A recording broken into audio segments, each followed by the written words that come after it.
is in this short video is to take you through why two modern myths in amateur radio, particularly around audio. So we're not talking about antennas today, we're not talking about anything like that. We're talking about these strange myths that occur that are around two things on audio. Now the two things we want to talk about on audio are broadcast microphones. In other words, having a really good quality broadcast microphone is the answer. Is that true? And the other thing is gaming headsets. Because a lot of people seem to think it's worth spending, let's say, up to £500 on a broadcast microphone, let alone the headphones that you need as well, or just, this is in UK money, so convert that wherever you are, roughly in the world, probably euros, dollars, whatever, the same number, we just get ripped off in Britain, that's a different subject. So 15 quid on, or 15 pounds, quid is a Britishism, 15 pounds on a gaming headset. So what I'm going to do is show you in this video why neither of these are true, and also, hopefully, if you don't know it already, educate you on a little bit of audio science. So bear with me. So, because it's a marvellous habit if you think about amateur radio, whenever there's a problem emerges, we try and solve it with either a £15 gaming headset or a £500 broadcasting microphone. It's wonderfully binary, like deciding whether to commute by pogo stick or private jet. And that's exactly why we tend to approach these sort of issues. So today we're going to tackle the actual psychology and physics in that order of microphone audio, because the strange truth is both of these extremes are wrong, but beautifully different reasons. Ready? So what we're going to do let's have a think about the architecture of your voice. So here we have a radiometer, nice happy person, and oh god, they look about 150, don't they? Apologies. Anyway, so what we've got this radiometer, and here they are in their shack. Now what they want to do is they want to get great audio from their voice into a microphone. And I want to draw this quickly so it doesn't look like anything dodgy. So what we've got is we've got a microphone here on a stand, and we've got this microphone, and what we want is as much as possible to be picked up here as accurately as possible. So when it goes out to the radio, what it does, it's mainly waterfalls nowadays, aren't they? Lots of knobs on, because we know you can't sell a radio unless it has lots of knobs on, even though one button will do everything. But let's not get into that one. So what we've got is we've got the radio on the shack, and we want to make sure that when this plugs into here and it sends out a transmission, and that's hopefully the antenna is much bigger than this and down the garden, that what comes out of there is the best possible audio. And similarly, when we get around to the gaming headsets, what comes into here goes through onto this person's headset, and what they can hear on their headset is absolutely the best quality audio, so they can pick out weak signals and other signals aren't distorted, and it's all absolutely brilliant. So we want a big tick solution from this problem. So people are either spending £500 for mics, or they're spending 15 quid for gaming headsets, and did a bit of a home project to try to make it all work. In that case, they would have a little boom mic. Right, so let's have a think about this though. So that's what we're trying to solve, right? We're trying to make sure that we're getting the best possible audio out and the best possible audio in. But what we also have, if we think about our modes of communication, so we have SSB, and SSB is, let's give it a figure. Let's say you have a pipe to get your audio down. I'm just going to use like a sort of medium figure of 2.7 kilohertz. So you've got 2.7 kilohertz you can have coming out of your mouth, some Mick Jagger lips there, coming out your mouth, those is it's a very bad drawing. You can have a very, very wide voice. For example, in broadcast, you have the difference between there and there. Broadcast is using 20 kilohertz. So 20 kilohertz is coming across. Your SSB is trying to cram that voice waveform into here. So you can imagine loads of stuff gets missed, goes flying by, and the stuff that your radio can pick up, your microphone, your radio processes, that goes out the other end, as TX. You've got your transmitted audio from your voice down this little pipe, pops out the other end as TX. That's limited to 2.7 kilohertz. You're going to say, what about FM, Dave? Well, FM's better, because what you've actually got with FM, you've got a slightly broader pipe. Depending on what filter you use on your radio, remember, because what we're still going to do, still got this, let's say if we use the broadcast figure, 20 kilohertz, you're now limited to 12 kilohertz. Now that's if you're using, let's say, wide FM. Remember, you can narrow that down in your radio down to narrow FM and get more punch. But when you get more punch, you get a little bit more reedy, less of the bass is in there. Now, what does that mean? You're going to say, you haven't covered digital. Well, digital voice gives you about the equivalent audio of a Ryanair cabin space. So it's not massive. Probably depends on the form you use and all sorts of things, and also processing your computer, da-da-da-da-da. And I always like to think about Teams. I like to think about Zoom. And what you think about also, there's other platforms you can now use for recording, for example,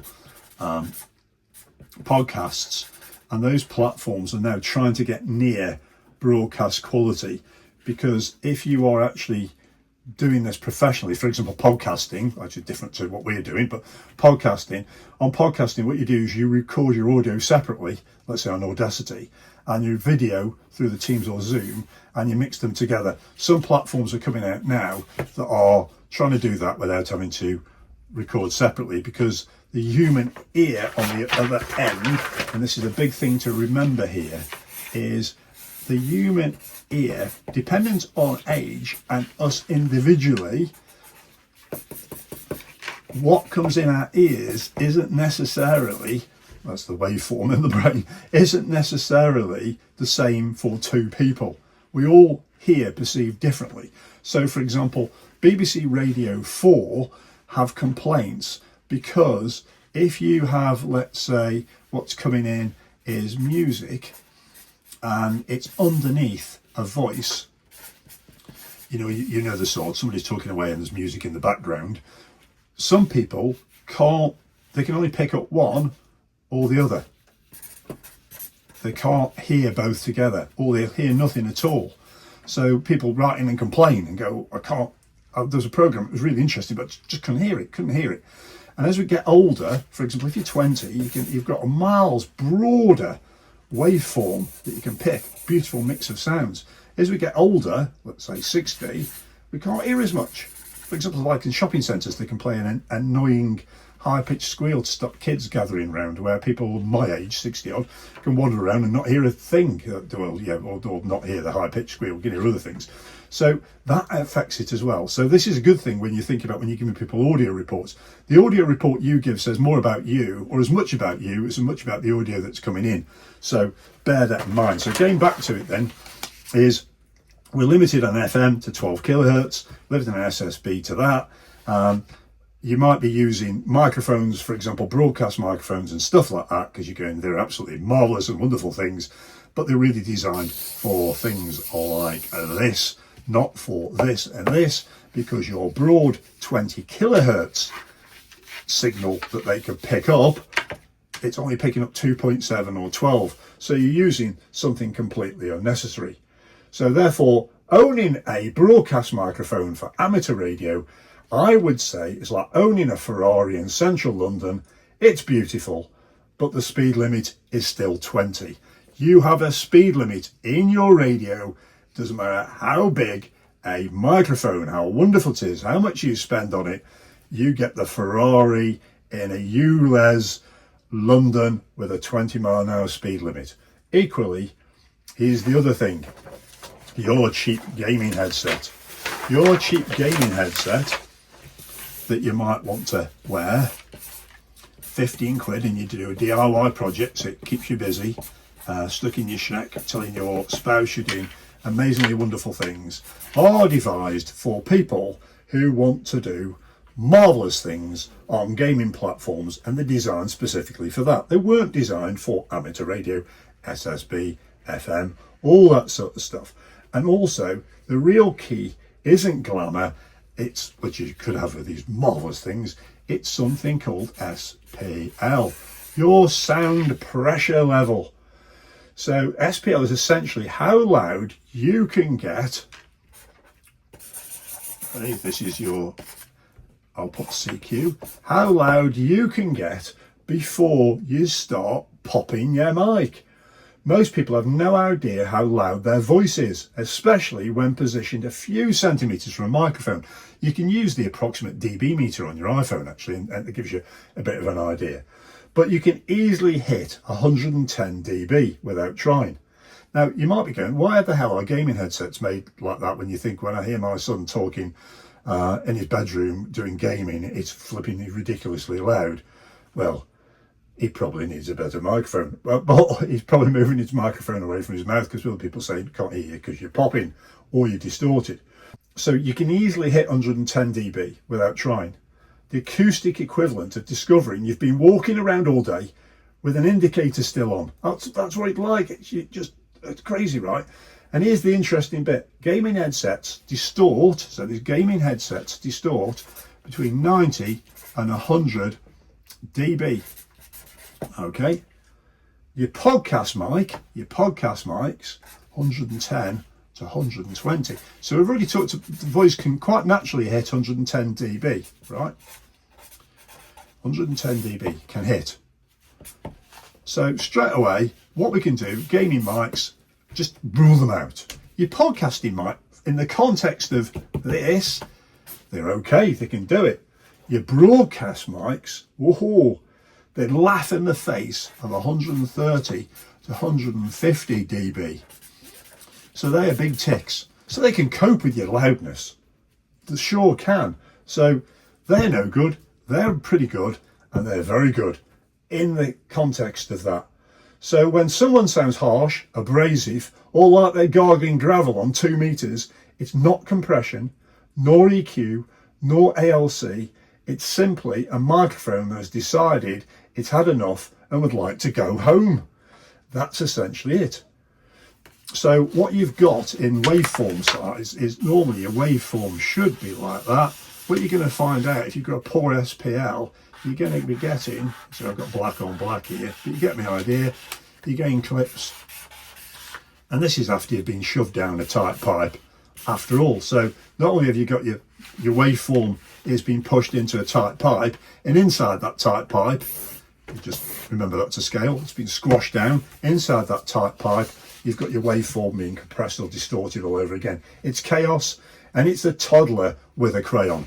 That is a gaming headset on SSB, FM, AM, or Digi. You are a toddler with a crayon. I'm really sorry. So let's talk about something else. Okay, what we're going to do now is just talk about FM versus SSB. The two very different flavours of disaster, and this is where it gets fun. FM and SSB distort very differently. Oh, you see, yeah, I know that, Dave. I've been doing it for years. But yeah, but FM's like a motorway, right? So what you've got is FM. Let's put FM on this side. You've got a motorway, barrier down the middle, and you've got your lanes. Yeah, the lanes are, there's certain people who seem to think that what they do is the middle lane's the safest. And we'll just sit in the middle lane. No lorries, no fast vehicles, just sit there and hold everything up. Or we'll just sit in the outside lane because you're far away from everything. But let's not get into my personal problems. Speak too loudly and you'll simply drift into the adjacent lane. That's effectively what's happening on FM. Annoying everybody, going back to my point before. Under deviate, and you're one of those people doing 45 miles per hour in the middle lane for no reason. Yes, we talked about those people, and that's those people. And it's an interesting one. I think it's GB2RS. Depends where you are in the country. It's this is in the UK.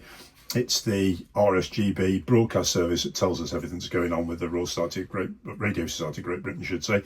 And there have been known to be some people who are rather wide, deviant and distorted. And some people might say they've set the radio too wide. Others might generously say they've got a crap mic. But anyway, so that's that's something interesting and controversial to put in there. Now, SSB, meanwhile, is the behavioural version of a Victorian governess. I put a mouth wrong there. Victorian governess. Because what we've got is, that's a really bad drawing of a Victorian governess anyway, but you get the idea. They speak too loudly and it smacks you with ALC, because what they're going to do is they're going to smack you with ALC, and what it's going to do is actually drag you down. Too quiet and it fades away like the last 5 minutes of the Zoom meeting you've been on those meetings. So in both cases, the problem starts with the microphone, not the radio. Your radio's not guilty. You might be going out and buying different radios and swapping them and trying to make yourself happy with radio by spending more money and all that. But the answer lies with that microphone. That microphone that you have, whatever it is probably the reason that you have your problems. So it might not be spending more on boots. You might say, what are boots, Dave? So boots, as you know, is a well-known phrase for people buying linear amplifiers. So what the boots equals more watts. It might not be more watts that you need. It might be what you really need is better waveforms in the pipe that you've got already. Do you get me? Hopefully that makes sense. Gaming headset, getting back to that one, gaming headset is okay. We'll put that, let's put our little gaming headset man in here again. And he wants a gaming headset, so because he wants to be cool with the FIFA guys, or whatever it's called nowadays. Call of not working, or whatever whatever that latest game is called. So they're on there all day, all night, or whatever, doing all this sort of stuff, down with the cool guys, and they're doing the same with DX, and they're using the gaming headset. What I say is, only if your ambition is to sound like an airport tannoy that's been dropped down a lift shaft. That is a gaming headset. So let's just cancel it out. It might be 15 quid, but buy yourself 4 or 5 coffees and sit with mates and have a good chat. It's far better 15 quid spent, or if you're around here, a cup of coffee and actually, if you go to a cafe near here, the Grangewood Cafe, which is absolutely marvellous in South Derbyshire. It's like eating in France. It's fantastic. On a Monday, you get a cake and a coffee for 5 quid, so you can have 3 of those sitting with your mates and have a good time. So that's great. So gaming mics are designed for quiet, close, controlled speech. Really quiet? Have you ever been next to a room with somebody in a gaming mic? That's what they're designed for. Close and controlled. Bearing in mind, they might pick up a load of noise because they're designed for kids sitting in the bedrooms not being disturbed. They're not that directional in some cases, so watch out for that one. The moment you add natural dynamics, excitement, projection and actual human emotion, they throw the toys out the pram. Because remember, what you want to do, for example, you're calling CQ is CQDX, G3, LRC, Golf 3, Lima, Romeo Charlie, QRZ, that type of thing, or please, or whatever you're putting in. You're intonating your voice. If you're sounding like CQ, G3, LRC, QRZ, people might not call you back. And that's an important thing, particularly when you're in a very congested amateur radio country where it's dead easy to speak to people in there and they might skip you because they've already got somebody in the log. Put with enthusiasm. Enthusiasm is contagious, but you need a microphone that can pick up enthusiasm. Myth 2, buy the best broadcast mic. So we've talked about this. So this guy here might have done his home project, locked himself in his shack, convinced his wife that what he needs is, let's use Shaw for example, he needs a Shaw, and he's going to spend a fortune on a broadcast mic, and he's going to be really down with the older kids who are reinvigorating their youth at the age of 50 or 60, forming a punk band again or something, and they're going to do this in their shack with their radio because it's going to pick up all the waveforms that have been sent to it. Well, the reality is, for example, we've talked already, 2.7 kilohertz on SSB, that 20 kilohertz or whatever it can deal with. It's just a waste of money. Broadcast mic, some of them actually go up to 30 kilohertz. So you're essentially wearing a Savile Row suit, under a waterproof anorak. That's what you're doing. It's like an absolute waste of flipping time. So here's the truth, and it's gloriously counterintuitive. What do you need? I remember that lovely phrase I love quoting. In life, we buy things to impress people we don't like. We buy things we want and we don't really need. So what do you really need? You need a microphone with a sensible SPL rating. Okay? You need the frequency response that's suitable for the mode of communication.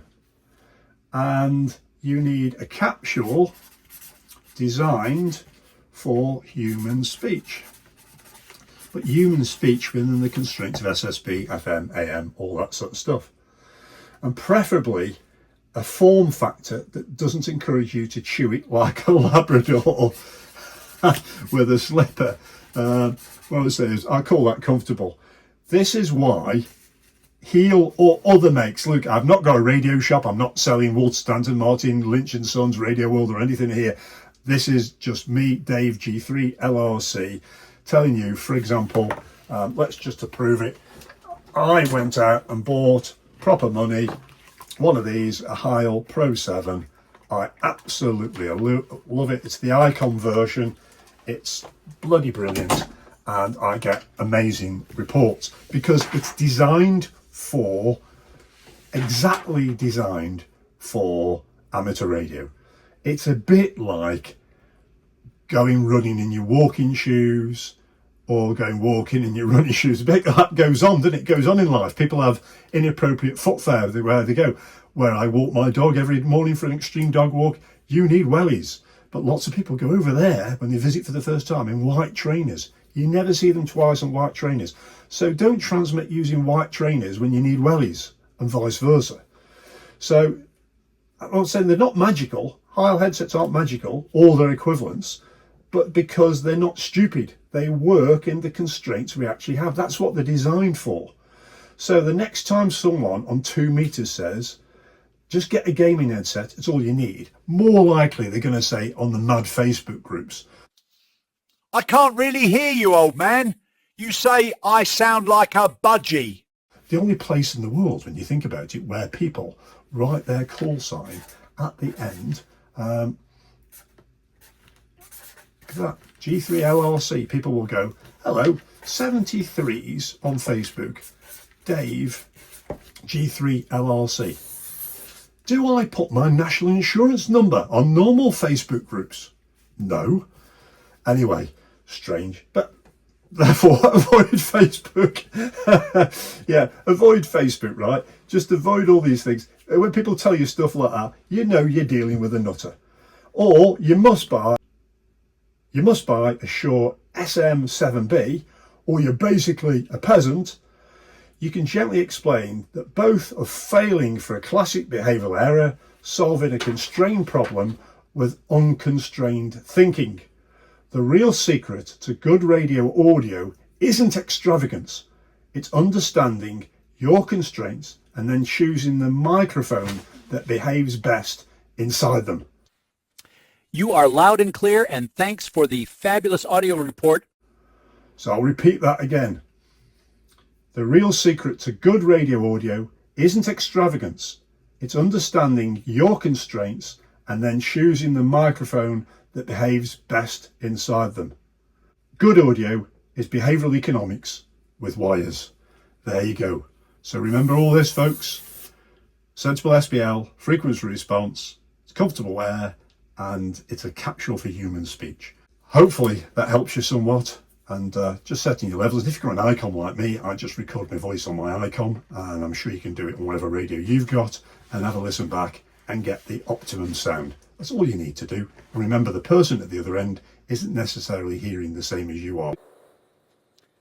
Testing. 1, 2, 3. So just optimize for the best you can and happy DXing. 73. Rise my symphony of chaos. Let's conduct the ultimate audio rebellion.